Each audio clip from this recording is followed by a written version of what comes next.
자, 이 미세먼지가 한반도를 공습했습니다. 우리가 만든 것도 있고 중국이 만든 것도 있습니다. 우리는 스스로 바꾸겠다고 규제를 내놨습니다. 그러나 백령도와 서울시를 비교하는 숫자를 전경련이 제시하면서 반격을 펴고 있습니다. 과연 전경련은 어떤 생각을 갖고 있을지 일단 그 내용부터 하나 좀 봐야 되겠는데요. 자, 일단 이번에 나온 대책, 이제 이번 주부터 실행되거든요. 김태현 변호사와 이동영 차장과 함께 얘기를 좀 하나씩 나눠보겠습니다. 기준이 많이 세졌잖아요. 그렇습니다. 정부가 내놓은 종합대책 중에 당장 실현될 것으로 보이는 내용이 하나 확인이 되는데요. 저공해 차량에게 주던 혜택을 대폭 축소하겠다 이런 얘기인데요. 네. 저공해 차량이 어떤 차량이냐면요. 질소산화물 1km를 달릴 때 네. 0.06g을 배출하는 게 기준입니다. 요 정도보다 작게 내놓으면 저공해다고 도장을 그렇습니다. 찍어준 거죠. 그렇게 되면은 공영주 수도권에서 공영주차장을 이용할 때 50% 감면되고 네. 혼잡 통행료를 면제받는 이런 혜택들을 누려왔습니다. 네. 그런데 이 기준을 훨씬 더 엄격하게 강화해서 네. 1km를 달릴 때 0.019g만 그 이하로 발생을 해야 된다. 이것은 휘발유 자동차들이 내뿜는 질소 산화물의 양입니다. 그러니까 3분의 1로 줄여라. 그렇죠. 그렇지 않으면 인정 못한다. 그렇습니다. 네. 그런데 여기에도 사실상 엄청난 허점들이 좀 보이고 있고 실효성이 있느냐 이런 지적을 받고 있는 겁니다.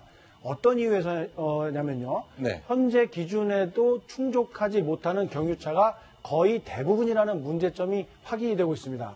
여태까지 많은 혜택들을 이렇게 화면에 보시는 이런 혜택을 봐왔지만 네. 이미 지금 굴러다니는 유로 6라는 엄청난 기준에 적용을 받는 자동차들도 0.06이라는 이 기준을 맞추지 못하고 있다는 겁니다. 네. 그렇기 때문에 실효성이 없다 이런 비판을 받고 있는 겁니다.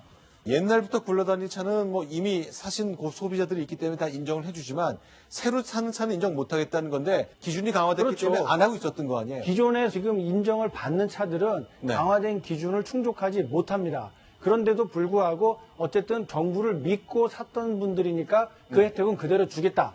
그러면 그 차량들에서 내뿜는 이 질소산화물의 양은 지금 기준치보다 훨씬 초과하는데도 네. 좋은 차량으로 인정받아서 각종 혜택을 누리게 되고 네. 그 차들보다 더 좋은 성능을 가지고 있는 차들은 그거보다 더 적은 양의 질소산화물을 내뿜는데도 저런 혜택을 못 받게 되는 그런 불합리하고 모순적인 체계를 갖고 있을 수밖에 없게 되는 거죠.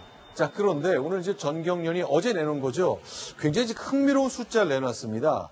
자, 서쪽 해상 저 멀리 있는 백령도하고요. 서울 시내 도심에 있는 곳, 이 두 곳의 미세먼지량이 똑같다? 이게 어떻게 된 겁니까? 그렇습니다. 얼핏 생각하면 백령도는 청정 지역이고 네. 서울 서소문은 차가 가장 많이 다니는 도심이기 때문에 미세먼지 양이 서소문이 훨씬 많을 것 같은데 네. 그게 아니라는 것이죠. 보시면 파란색이 서울시청, 즉 서소문입니다. 서울시청 부근이고요. 네. 빨간색이 백령도인데 거의 비슷합니다. 미세먼지가. 오히려 백령도가 많은 거를 알 수 있지 않습니까? 흐름은 똑같으나 백령도가 항상 한 5에서 10 정도 더 미세먼지가 많은 사실을 알 수 있는데 네. 이게 이제 이것을 해석하는 쪽에서는 뭐라고 해석하냐면 네. 결국 백령도가 중국과 가까운 것이고 그렇다면 중국에서 나오는 황사와 미세먼지 영향이 많기 때문에 백령도가 서울시청보다 미세먼지 양이 더 많이 나오는 거다. 그렇기 때문에 미세먼지의 주범은 네. 우리 뭐 경유차, 삼겹살, 고등어, 화력발전소가 아니라 중국의 가장 큰 원인이 있다. 이것을 나타내주는 하나의 어떤 지표다라고 설명을 하고 있는 것이죠. 자, 그러니까요. 일단 그래프에서 요 숫자 있는 시간 동안 뭐 11월 달에 어느 날은 이렇게 더 높고 뭐 이런 숫자가 나오고 있거든요.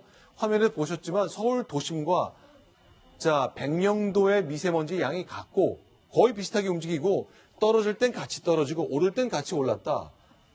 자, 이제 전경련의 주장입니다. 뭐 그렇습니다. 숫자야 거짓말 하지 않겠습니다만 이걸 어떻게 해석해야 될까요?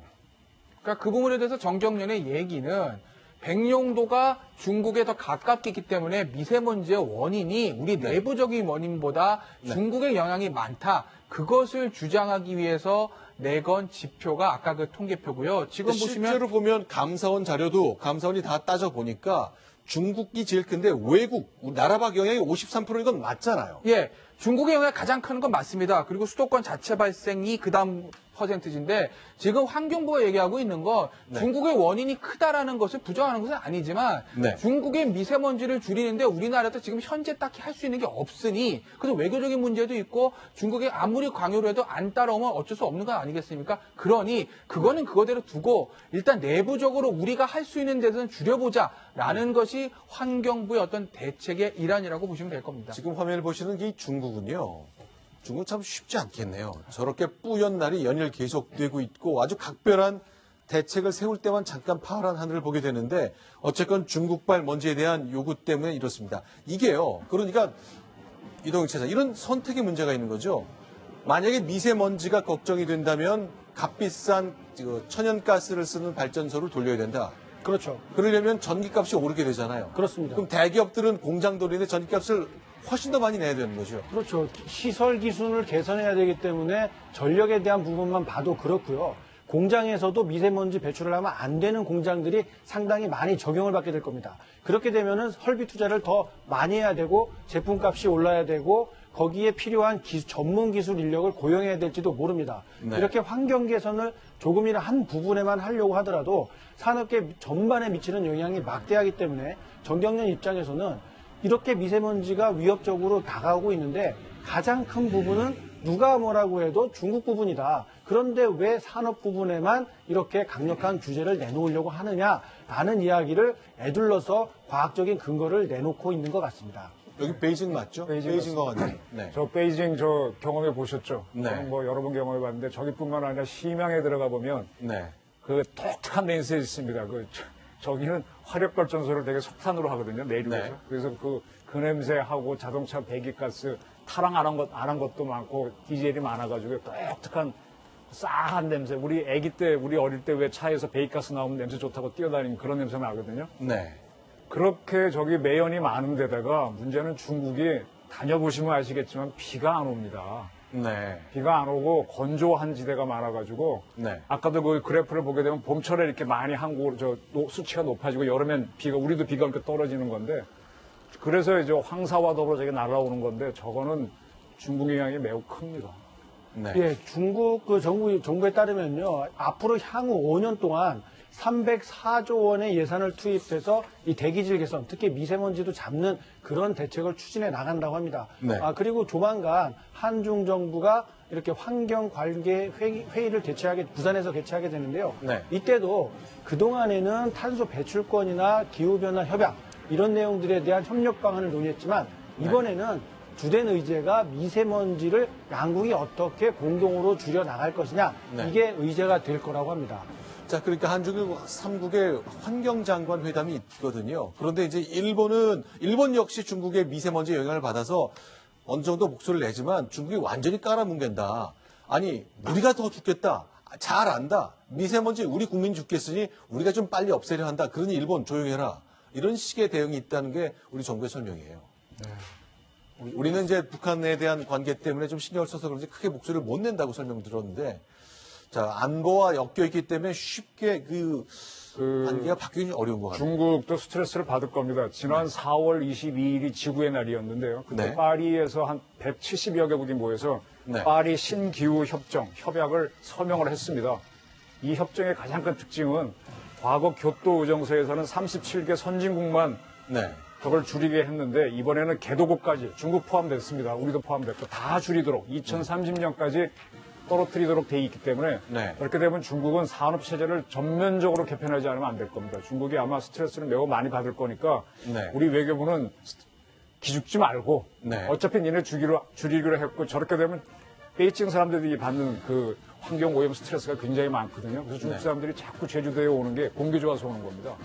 그러니까 중국 사람들도 저 환경에 대한 의식이 높아져 가니까 계속 외교적인 압박을 가해야 된다. 네. 말씀드리고 싶습니다. 자, 베이징을 포함한 주요 국가들 이제 황사나 미세먼지가 높아지는 것이 예고가 되면 맑은 공기를 찾아 제주도를 찾는 사람들 많아졌거든요. 자, 이렇게 환경부, 외교부 같이 손잡고 여러 가지 노력을 해야 됩니다만 변정국 기자, 우리 환경부 장관과 같은 환경부의 리더십들은 천연가스차나 하이브리드 전기차는 안 타시네요.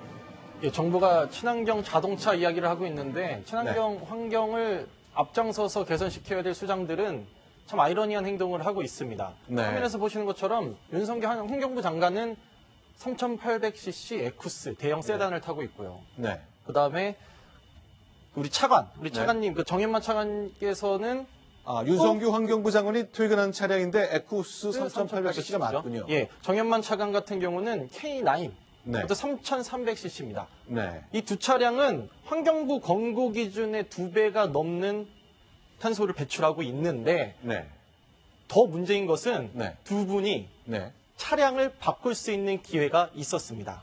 그러니까 전기차나 다른 차례로 예, 바꿀 그렇습니다. 기회가 있었는데 지금 차량은 임대 계약을 하고 있는 거거든요. 네. 그리고 윤 장관 같은 경우는 지난해 8월 그리고 정 차관은 올해 2월에 네. 임대가 계약이 만료가 되면서 차를 한번 친환경 차로 바꿀 수 있는 찬스가 있었었는데도 불구하고 대형 네. 세단을 그대로 고집하고 타고 다니고 있습니다. 자, 이명박 정부 시절에는 저탄소 녹색 성장을 얘기했기 때문에 당시 환경부 장관들은 조금 다르긴 달랐군요. 예, 이만희 전 장관 같은 경우는 에쿠스를 타고 있었는데 네. 어반떼 하이브리드로 차를 바꿨습니다. 네. 그리고 이제 유영수 장관도 소나타 하이브리드로 개인차를 바꿨습니다. 이건 이명박 정부의 환경부 장관이 아반떼 승용차에서 내리는 장면입니다. 근데 환경부가 일반 직원들의 업무용 차량은 뭐 전기차나 그런 거 좀 쓰잖아요. 네, 그렇습니다. 근데 장관 차관만큼 큰 차를 탄다는 거군요. 예, 그렇죠. 이게 정부가 대책을 내놓고 있는데 수장들이 저렇게 하고 있으니까 국민들 네. 입장에서는 장관부터 모범을 보여야 되는 거 아닌가라는 지금 얘기를 하고 있는 거죠. 네. 알겠습니다. 일단 환경부 자체가 경유차와 관련된 미세먼지 관련 정책도 내놓았으니까 변화가 좀 오긴 와야 되겠습니다. 국민들은 호흡을 참고 있고요. 장관들은 큰 차, 매연 배출가스를 많이 내는 차를 타고 있습니다. 달라지겠죠. 기대하겠습니다.